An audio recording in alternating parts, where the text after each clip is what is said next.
I was sitting there at the polished mahogany dining table, the one Catherine had insisted on buying to properly entertain, staring at the crystal water glass that cost more than I made in a week. The fancy restaurant hummed with quiet conversations and clinking silverware, but all I could focus on was Catherine's perfectly manicured fingers drumming against her wine glass as she delivered her verdict with that practiced smile, the one that never reached her eyes.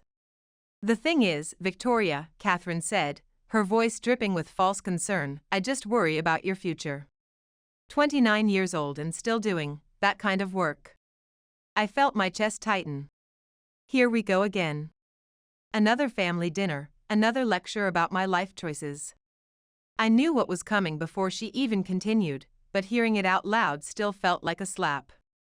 I mean, Bethany just graduated with her business degree, and she already has 3 job offers from major firms. Real careers, you know? Professional opportunities. Bethany beamed, twirling her new designer bracelet, an early graduation gift that probably cost more than my monthly rent. "Thanks, Mom. I can't wait to start making real money and helping real people." The emphasis on real hit me like a punch to the gut. Real money. Real people. As if the elderly clients I cared for every day weren't real enough. Dad Robert sat there cutting his steak with surgical precision, avoiding eye contact. I could see the discomfort in his shoulders, the way he always got when Catherine started her subtle campaigns against me. "Catherine's just concerned about your stability, sweetheart," he said quietly, still not looking up. That's when I did something that surprised even me. I started laughing. Not polite dinner conversation laughter, the kind that makes everyone at neighboring tables turn and stare, the kind that says I'm about to lose it completely.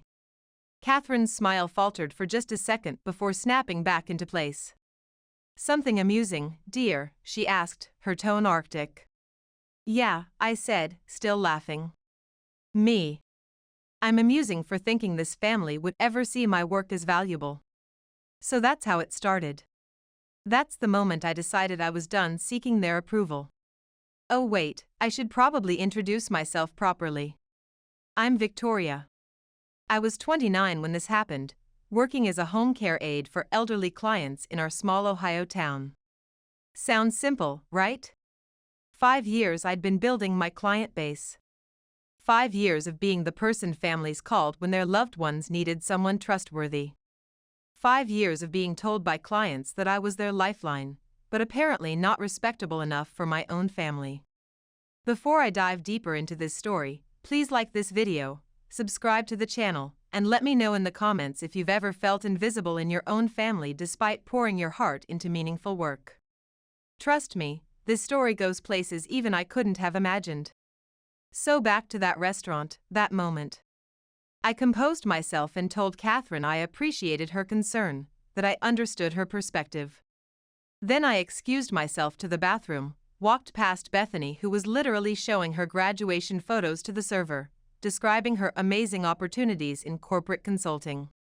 Let me give you some context. My father Robert owned the most successful construction company in our county. He'd built it from nothing after my mother died when I was 15. Catherine came into our lives 2 years later, a recently divorced real estate investor with connections and ambition. She brought Bethany, who was 12 at the time, and suddenly our quiet household became about status and appearances. I'd chosen nursing school after high school, then specialized in geriatric care. I loved the work, really loved it. There's something profound about being trusted with someone's most vulnerable moments, about making their final years dignified and comfortable. But Catherine had made it clear from day one that she considered it service work beneath what a daughter of Robert's should be doing. And it wasn't just that she disapproved, she'd tell me exactly why I was disappointing. You could work at the hospital like a real nurse, so I'd explain that home care was more personal. You could get your degree and do something professional, so I'd show her my certifications. You could at least charge more and work for the wealthy families, so I'd try to explain that my clients needed affordable care. But every time I addressed her concerns, she'd find new reasons why my choices weren't good enough. Meanwhile, she celebrated everything Bethany did. Every grade, every internship, every social connection. Bethany's college expenses were handled without question, while I'd worked 2 jobs to pay for nursing school. Bethany's car was bought new, while I drove the old Honda Mom had left me.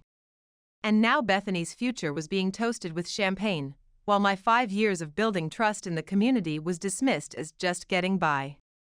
I used to wonder what was wrong with me. Was I not sophisticated enough? Not connected enough? Wrong background? Wrong priorities? I spent so much time trying to figure out how to earn their respect. But sitting there that night, watching Bethany flip through brochures for luxury apartments while Catherine praised her practical career choices, something just clicked. There was no puzzle to solve.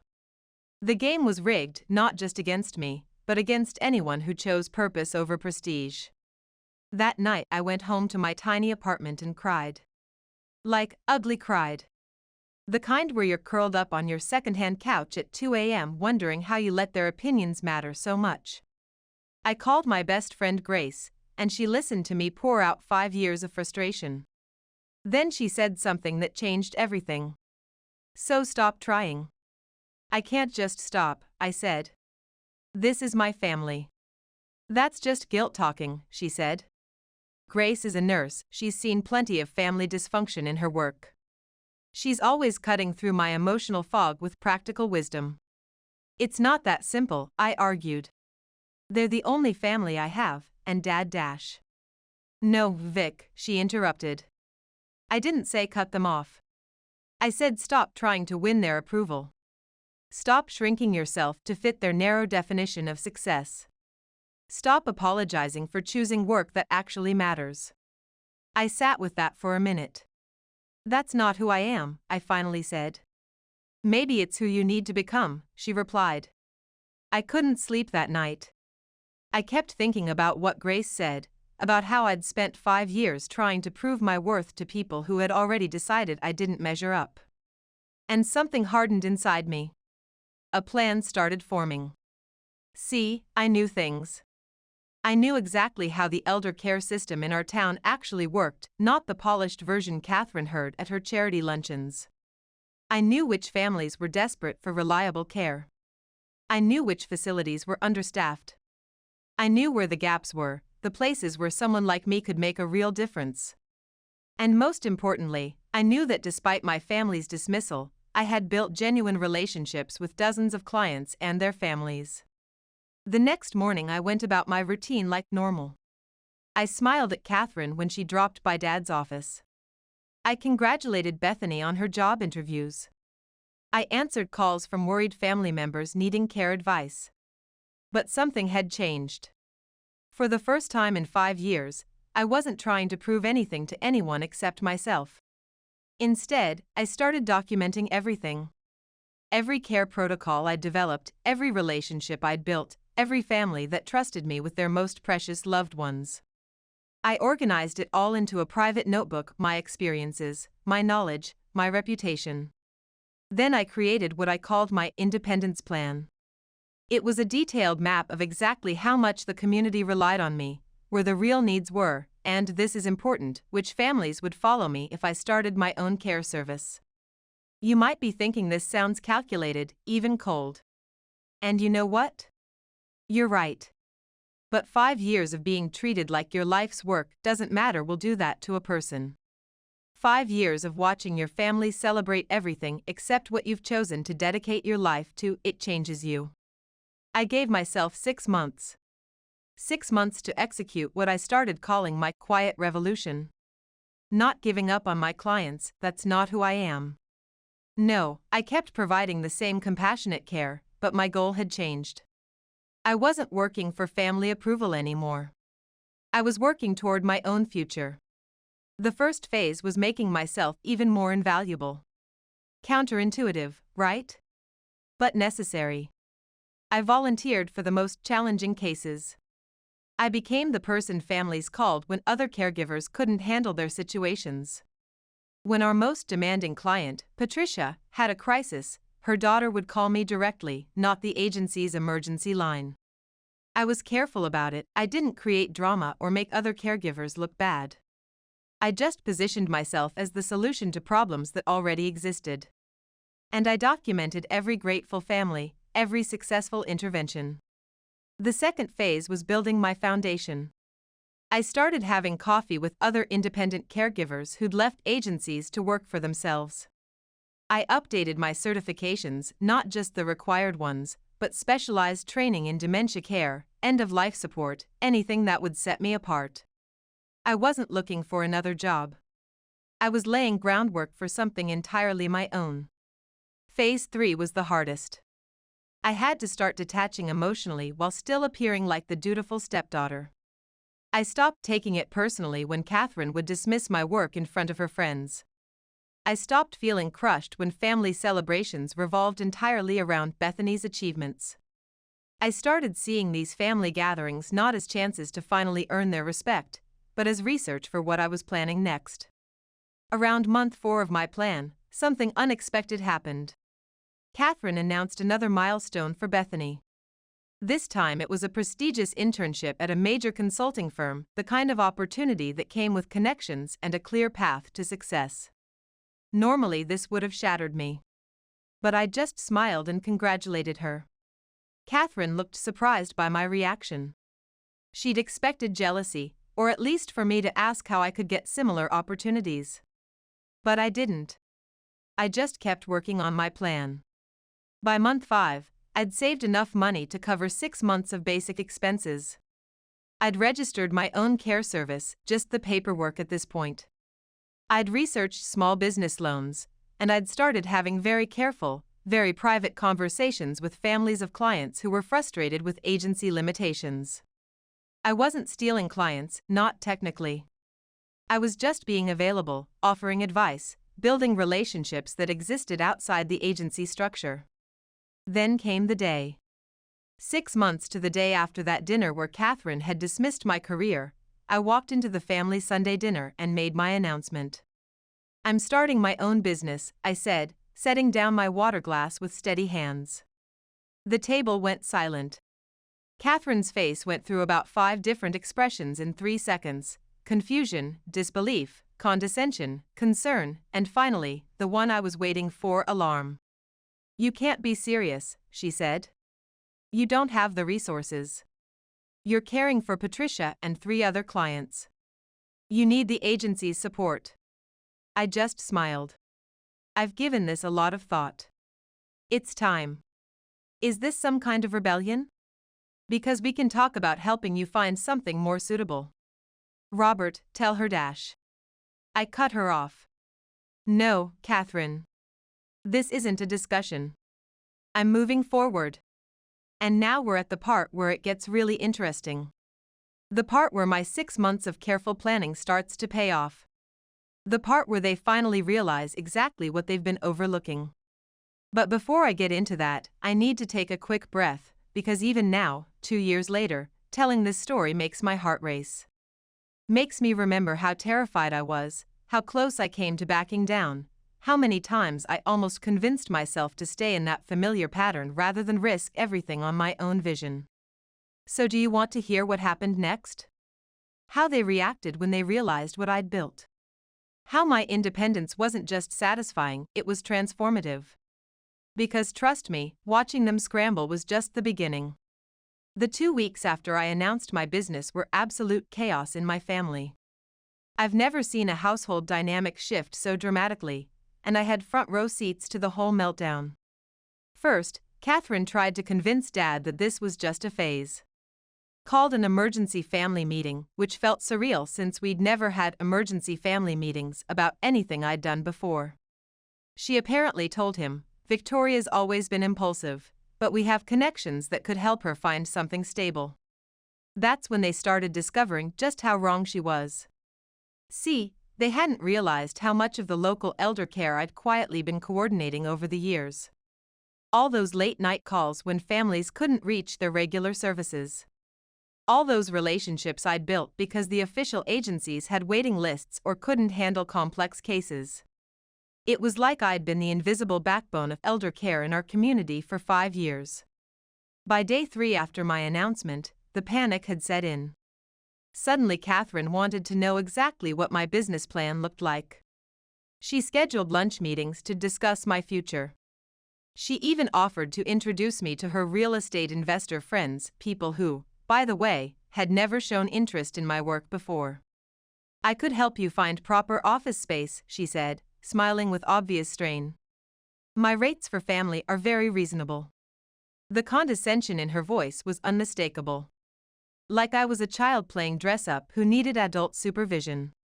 "I'll be working from home initially," I said calmly. "You can't run a real business from that tiny apartment," she sputtered. "For the next few months, I can," I corrected her. She complained to Dad, of course, but he was already in damage control mode because Patricia, my most prominent client, had called him directly. Her daughter was a major donor to his favorite charity, and she'd made it clear that if I wasn't available for her mother's care, they'd be looking at other options, including moving Patricia to a facility in another town. Dad's secretary mentioned over coffee that she'd never seen him look so worried about a family situation affecting his business relationships. By the end of the first week, they made their first offer. Catherine cornered me in Dad's study where she sat with Robert, both looking uncharacteristically serious. "We've been talking about your venture," Catherine said, like the word tasted bitter in her mouth. "Robert thinks we should help you get established properly. Maybe a small loan to get you started in something more suitable." I almost laughed. Financial support from the family that had never offered to help with my nursing school loans, suddenly available now that I was threatening their comfortable assumptions. "I appreciate the concern," I said, "but I've already secured my own funding." They looked genuinely shocked, like the idea that I might have financial resources they didn't know about had never occurred to them. "What kind of funding?" Robert asked carefully. "We can match whatever terms dash." "It's not about the money," I said, which was both true and not true. Of course, it was partly about proving I could do this independently. But it was more about respect, about finally being seen as capable, about not spending another day pretending their approval was what I needed to succeed. By the beginning of the second week, things got desperate. Care plans were falling apart that only I knew how to manage. Families were calling asking specifically for me. Patricia's complex medication schedule was behind, and nobody could figure out the detailed care protocols I'd developed for her early-stage dementia. That's when they made their second offer. Catherine suggested I could work part-time for my own business while still maintaining my most important clients through the agency, essentially having my cake and eating it too, with the family taking a cut of my independent work. I declined again. "You're being stubborn," Catherine said, her polished facade cracking. "We're trying to help you succeed." 5 years, Catherine, I replied. "You had 5 years to recognize what I was building." By day 10, Dad himself came to my apartment. He looked exhausted, older somehow. "Tell me what you need," he said quietly. "Equipment, office space, connections. I can make calls. Just don't burn bridges with the people who've been counting on you." For a split second, I wavered. Having Dad's business connections and financial backing would eliminate most of my startup risks. The validation I'd always wanted was right there, finally offered freely. But then I remembered. 5 years of dismissal. 5 years of watching my work be treated as a temporary phase. 5 years of being told my calling wasn't quite respectable enough for our family. "I'm sorry, Dad," I said, "but I need to do this my way." On my last day at the agency, I did something that surprised even me. I was completely professional. I handed over detailed care notes for all my clients, emergency contact lists, medication schedules. I didn't create problems. I didn't leave anyone stranded. I just transitioned my responsibilities carefully. As I was packing up my supplies and personal care items, my supervisor Maria pulled me aside. "You're making a mistake," she said. "You'll never build the client base you have here. People need the agency's credibility." I just smiled. "Watch me." Here's where the story shifts, because my independence wasn't just about proving them wrong, though that was satisfying. My success was what came next. Remember those families I mentioned? The ones who'd been frustrated with agency limitations? The day after I officially launched, I had meetings with both of them, not as an agency employee, but as the founder of my own care service, Compassionate Home Partners. 1 week later, Patricia's family fired the agency and hired me directly. Not just for her basic care, for comprehensive support including grocery shopping, medical appointments, and overnight stays during her daughter's business trips. When Catherine found out, she called me, furious. "This is unprofessional," she said. "You can't just steal the agency's clients." "Actually, I can," I said calmly. "Patricia's family chose to hire me independently. Check your contracts, there's no non-compete clause for caregivers." She went quiet, because she realized I was right. The agency had never bothered with non-compete agreements for just caregivers, an oversight that was now costing them their most lucrative client. 3 weeks after that, 2 more families followed. Their adult children told me later that when the agency tried to retain them by offering discounted rates, they said no. They wanted the caregiver they trusted, not just any warm body the agency could provide. By month 3, I had 8 clients, 5 who'd followed me from the agency and 3 new ones through referrals. I was making more than double what I'd earned at the agency. I hired my first employee, Miranda, a certified nursing assistant who'd been undervalued at the local hospital. The best part? I didn't have to work 80-hour weeks anymore. I set boundaries with families. I charged what my expertise was worth. I built care protocols that actually worked instead of constantly adapting to broken agency systems. At month 5, something unexpected happened. Bethany, remember her? My stepsister who'd just started her corporate consulting job showed up at my apartment unannounced. She looked tired and stressed. "I'm exhausted," she confessed, slumping onto my couch. "This job is nothing like I thought it would be. I'm working all the time, and I don't feel like I'm helping anyone. The work feels so empty." I nodded sympathetically. None of this surprised me, but seeing Bethany vulnerable was new. "Mom keeps asking when I'm going to get promoted," she continued. "She talks about your business like it's this huge success, but then she gets weird and defensive about it. Dad's been asking about your clients constantly." I couldn't help but feel a mix of satisfaction and genuine sympathy. Satisfaction that my success was undeniable, but sympathy for Bethany, who was discovering that the path Catherine had pushed her toward wasn't what she'd expected. "Why are you telling me this?" I asked her. She took a deep breath. "I want to understand what you do. Really understand it. You've built something that matters, and people actually need you. That's what I want." I nearly spilled my tea. "Excuse me? I know it sounds crazy," she said, "and I understand if you think I'm just being dramatic, but you found work that makes a difference. You're your own boss, you're helping people, and you're succeeding. I want to learn from you." I studied her face, looking for signs of Catherine's manipulation. Was this some kind of family intervention? A way to get insider information about my business? But all I saw was genuine exhaustion and something I recognized completely, the desperate need to find meaningful work. "Maybe you could shadow me for a day," I said finally, "and see if this is really what interests you." 6 months to the day after I'd started my business, I got a call from Dad. When I answered, his voice sounded strained. "Victoria? It's Dad. Do you have a minute?" My heart skipped a beat. "Of course, Dad. What's going on?" "We need to talk," he said quietly. "Things at home are tense. Catherine's been struggling with how well you're doing. The whole family dynamic feels different." I waited, saying nothing. "She wants to apologize," he finally said. "And frankly, so do I. We were wrong about your work, about your choices.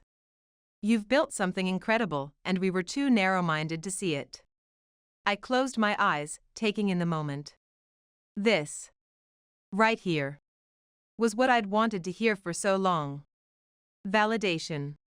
Recognition. The admission that I had been right all along. But something had changed in me.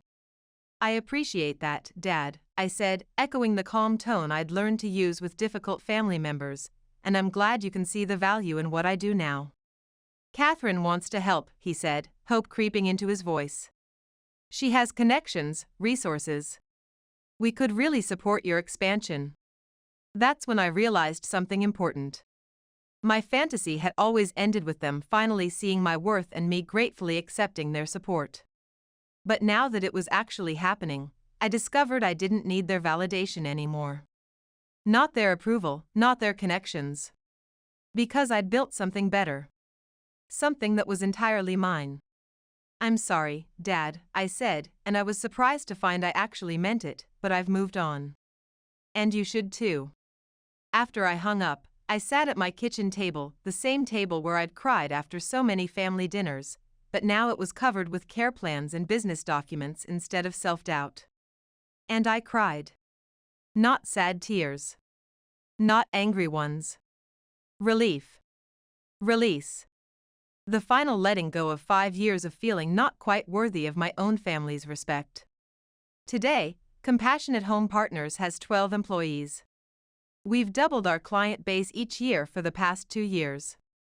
We're selective about our families, our services, and most importantly, how we treat our team. Bethany is now my business development coordinator. Turns out when she's not trapped in Catherine's expectations, she's actually incredibly empathetic and great with families. Miranda runs our specialized dementia care program. We even hired Grace part-time as our medical liaison when she decided to leave the hospital system. The local agency? They're still operating, but they've lost most of their premium clients. My former supervisor reached out last month, asking if I'd consider a partnership. I declined politely. The victory wasn't in watching them scramble to replace me. It wasn't even in building something successful of my own. The real victory was discovering that I never needed their approval in the first place. That I could value my calling even when my family didn't. Those 5 years of dismissal? They were actually 5 years of preparation, pushing me toward where I was supposed to be all along. So if you're sitting there right now, feeling invisible in your own family, or stuck in work that others don't understand or respect, please hear me, you don't have to shrink yourself to fit other people's narrow definitions of success. You don't have to keep proving yourself to people who have already decided you don't measure up. Sometimes the best revenge isn't about changing their minds. It's about freeing yourself from needing their approval. And look, I know this story might seem too clean, too perfect, but I promise you it's real. I have the grateful families and the growing bank account to prove it. If you connected with any part of this story, please hit that like button and subscribe to the channel. Drop a comment below if you've ever had to step away from family expectations to find your true calling. I read every comment, and your stories remind me that meaningful work comes in all forms. Thanks for listening to me share this journey. Sometimes I still can't believe how different my relationship with my family is now compared to 2 years ago, and how much more peaceful I feel about my choices. Just remember, your worth isn't determined by other people's ability to understand your path. And sometimes the most powerful thing you can do is trust yourself enough to walk it alone.